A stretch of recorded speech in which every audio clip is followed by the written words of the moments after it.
ಮಹಿಳೆಯರ ಪರವಾಗಿ ಒಂದು ಅತ್ಯುತ್ತಮ ಬಜೆಟ್ ಅನ್ನು ನೀಡಿದ್ದಾರೆ.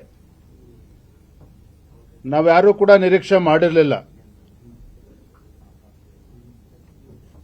ಟ್ಯಾಕ್ಸ್ ರಿಫಾರ್ಮ್ಸ್ ಬಗ್ಗೆ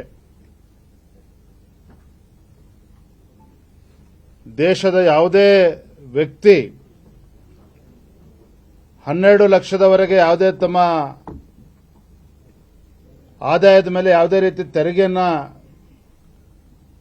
ಕಟ್ಟುವಂತಿಲ್ಲ ಅಂತಕ್ಕಂಥ ಒಂದು ಐತಿಹಾಸಿಕ ನಿರ್ಧಾರ ವಿಶೇಷವಾಗಿ ದೇಶದ ಮಧ್ಯಮ ವರ್ಗದವರಿಗೆ ಸಾಕಷ್ಟು ಅನುಕೂಲ ಆಗಿದೆ. ಬಹಳಷ್ಟು ವರ್ಷಗಳಿಂದ ನಿರೀಕ್ಷೆನೂ ಕೂಡ ಇತ್ತು. ಆ ಒಂದು ನಿರೀಕ್ಷೆಗೆ ತಕ್ಕಂತೆ ಕೇಂದ್ರದ ಹಣಕಾಸಿನ ಸಚಿವೆ ಆ ಬಜೆಟ್ ಅನ್ನ ಮಂಡನೆ ಮಾಡಿರ್ತಕ್ಕಂಥದ್ದು ಪ್ರತಿಯೊಬ್ಬರು ಕೂಡ ತುಂಬಾ ಸಂತೋಷ ತರತಕ್ಕಂಥ ವಿಚಾರ. ಇದರ ಪರಿಣಾಮ ಏನಪ್ಪಾ ಅಂತ ಹೇಳಿದ್ರೆ, ನಿನ್ನೆ ದಿನ ದೆಹಲಿ ರಾಜ್ಯದ ವಿಧಾನಸಭಾ ಚುನಾವಣೆ ಮತದಾನ ಆಗಿದೆ. 60% ಮತದಾನ ಆಗಿದೆ. 9-10 ಸಮೀಕ್ಷೆಗಳು ತಮ್ಮ ಅಭಿಪ್ರಾಯ ವ್ಯಕ್ತಪಡಿಸಿದಂತೆ ಬಹುಶಃ 27 ವರ್ಷಗಳ ನಂತರದಲ್ಲಿ ದೆಹಲಿ ರಾಜ್ಯದಲ್ಲಿ ಭಾರತೀಯ ಜನತಾ ಪಾರ್ಟಿ ಮತ್ತೊಮ್ಮೆ ಅಧಿಕಾರಕ್ಕೆ ಬರುತ್ತದೆ ಅನ್ನುವ ವಿಶ್ವಾಸವನ್ನ ಆ ಸಮೀಕ್ಷೆಗಳು ತಮ್ಮ ವರದಿಯಲ್ಲಿ ಹೇಳಿದೆ.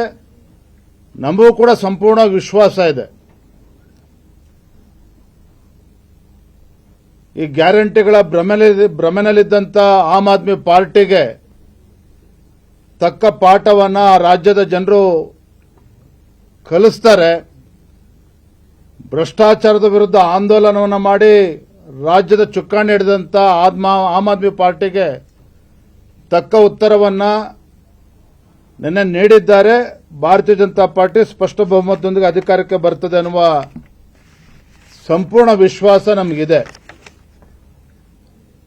ಬಜೆಟ್ಟಿನ ಬಗ್ಗೆ ಪ್ರತಿಕ್ರಿಯೆಯನ್ನ ರಾಜ್ಯದ ಮುಖ್ಯಮಂತ್ರಿಗಳು ಕೂಡ ನೀಡಿದ್ದಾರೆ. ನಾನು ಗಮನಿಸ್ತಾ ಇದ್ದೆ. ಸಹಜ, ಯಾಕಂದ್ರೆ ಅವರಿಂದ, ಕಾಂಗ್ರೆಸ್ ಸರ್ಕಾರದಿಂದ ಅಥವಾ ಸಿದ್ದರಾಮಯ್ಯನವರಿಂದ ಕೇಂದ್ರದ ಬಜೆಟ್ ಬಗ್ಗೆ ಒಳ್ಳೆ ಮಾತುಗಳನ್ನ, ಒಳ್ಳೆ ಅಭಿಪ್ರಾಯಗಳನ್ನು ಕೇಳೋದಕ್ಕೆ ಸಾಧ್ಯ ಇಲ್ಲ. ಸಹಜವಾಗಿಯೇ ಅವರು ಟೀಕೆಗಳನ್ನ ಮಾಡಿದ್ದಾರೆ. ಆದರೆ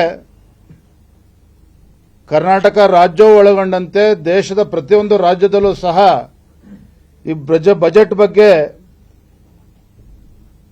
ಪ್ರಶಂಸೆ ಪಟ್ಟಿದ್ದಾರೆ.